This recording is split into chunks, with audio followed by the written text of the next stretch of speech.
Spoštovani gledalci televizije Exodus, hvaljen Jezus na vekomaj. Amen. Začnimo naše premišljevanje z molitvijo k Svetemu Duhu. V imenu Očeta in Sina in Svetega Duha. Amen.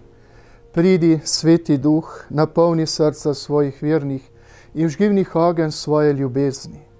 Pošlji svojega Duha in prerojeni bomo in prenovil boš obličje zemlje. Molimo, Bog naš Oče, Sveti Duh nas razsvetljuje in uči. Naj nam pomaga, da bomo v življenju spoznali, kaj je prav in vselej radi sprejemali njegove spodbude. Po Kristusu, našem Gospodu. Amen. Sveto leto, ki ga letos obhajamo, nam ponuja tudi različne svetoletne milosti, kot so spreobrnenje, sprava, milost novega začetka, ureditev določenih neprimernih stanj in tako dalje. Posebna milost tega leta je tudi svetoletni odpustek, ki ga lahko prejmemo na posebej za to določenih krajih. V primeru, da ne moremo zapustiti svojega bivališča, je Sveti sedež določil posebne pogoje, tako da nihče ne bi mogel izostati od te posebne svetoletne milosti in jo prejeti tudi na domu. Danes bomo nasplošno premišljevali o odpustkih. Odpustki so poseben dar, ki nam ga naklanja Cerkev, da bi tudi z njihovo pomočjo uresničevali močno Jezusovo povabilo. Bodite torej popolni, kakor je popoln vaš nebeški Oče. To je povabilo k naši osebni svetosti. In Božja volja je, kakor uči katekizem, da bi se vsi ljudje zveličali in prišli do spoznanja resnice. Sveti Pavel VI je ob prenovi nauka o odpustkih njihovo prejemanje zelo priporočil. Ko govorimo o odpustkih, moramo tudi premagati določene predsodke, ki jih je ustvarilo zgodovinopisje, ko je na primer predstavilo Lutrov poskus prenove katoliške cerkve.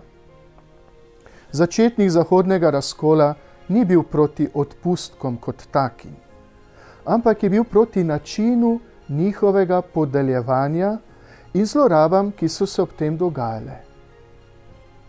Zato je prejemanje odpustkov ostalo vedno v veljavi in Cerkev se jim tudi po drugem Vatikanskem koncilu ni odpovedala. Je pa prenovila način njihovega razumevanja in prejemanja.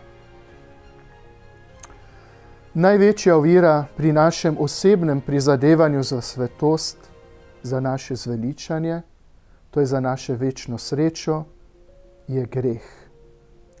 Sveti Ciril Jeruzalemski govori o strašnosti greha, ko pravi v eni izmed svojih krstnih katehez. Greh je nekaj strašnega in bolezen duše, saj spodreže njeno življenjsko moč in postane vzrok za večni ogenj.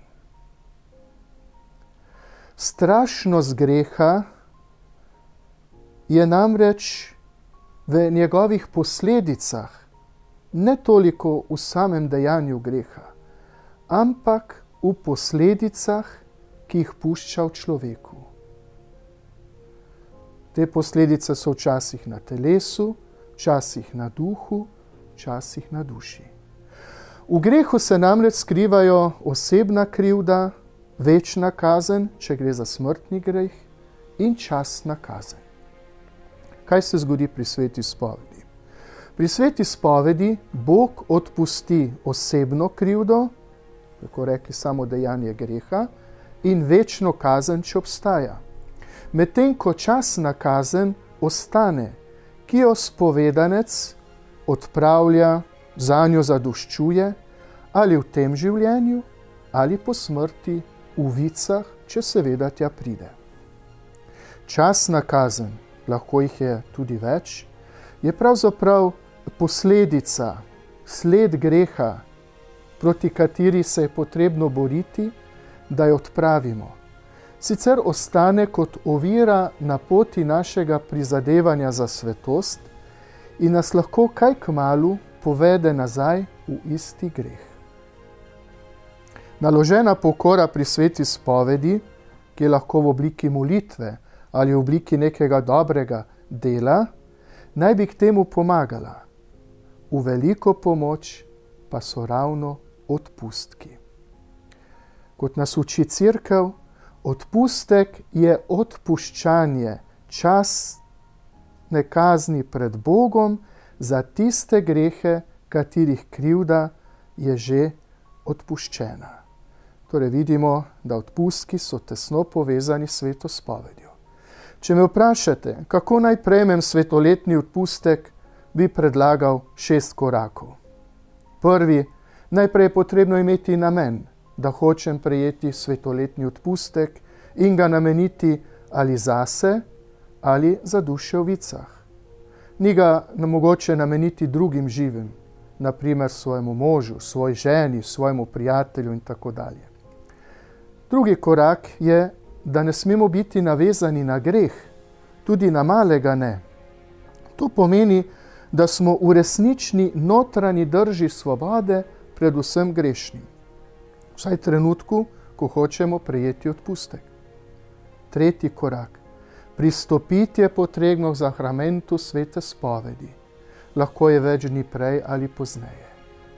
Tukaj morda na mestu opozoriti, da je potrebno biti v takšnem stanju, da lahko duhovnik podeli odvezo. Naprimer, duhovnik ne more podeliti odvezo nekomu, ki živi v izvenzakonski zvezi. Ali pri komor bi, naprimer, ugotovil, da noče spremeniti svojega grešnega življenja in se zanj niti ne kesa. Četrti korak. Potrebno je vredno prejeti sveto obhajilo. Vsak zase najbolje ve, ali je v stanju, da lahko vredno prejme sveto obhajilo. Imam na vesti velik greh, morda celo smrtni greh. Če je to res in namirno odlašam s spovedjo, potem nisem pripravljen na sveto obhajilo. Tako mora vsak pred začetkom svete maše presoditi, ali je v stanju, da prejme vredno sveto obhajilo in s tem kar največ milosti tega velikega daru. 5. korak. Moliti je potrebno vero in pa po namenu svetega očeta. Zadostuje Oče nas, zdrava Marija, slava očetu, lahko pa je tudi kakšna druga molitev, ki je draga verniku. In zadnji korak, 6. Opraviti delo, ki je vezano na svetoletni odpustek. Recimo v tem svetem letu je to lahko romanje ali obisk svetoletnega kraja, a o tem bomo še govorili v jutrišnjem premišljevanju. To je torej 6 korakov, po katerih lahko prejmemo popolni odpustek. V svetem letu nas Cerkev spodbuja, da bi odpustke prejemali večkrat in jih namenili ali v svoj prid, to je za poravnavo naših častnih kazni, ali v prid dušam v vicah za poravnavo njihovih častnih kazni. Ne glede na določbo, da se mora na dan prejeti le en popolni odpustek, lahko verniki, ki so storili dejanje ljubezni, korist duš v vicah, še istega dne drugič prejmejo sveto obhajilo, 2-krat na isti dan lahko prejmejo popolni odpustek, ki pa seveda velja za rajne. Potrebno je omeniti, da poleg popolnih odpustkov obstajajo tudi delni odpustki, ki nam lahko prav tako zelo koristijo. Tem bi se bilo primerno posvetiti ob drugi priložnosti, da ne bi prihajalo do nepotrebnih zmešnjav.